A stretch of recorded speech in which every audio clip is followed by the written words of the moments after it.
Ayan guys, nailagay na natin ang ating ampalaya. Ayan, konting kulo na lang yan and then papatayin ko para hindi siya malatamis. Ayan.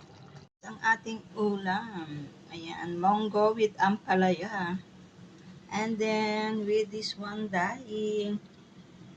Thank you Ate Lani sa daing. Ayan. Ayan, yung ampalaya guys, yan yung kinuha namin sa bundok nung nag-holiday ako, nag-off ako. Kainan na. Ayan, thank you Lord. Nakakain din, makakatikim din ng dahon ng ampalaya. Ayan.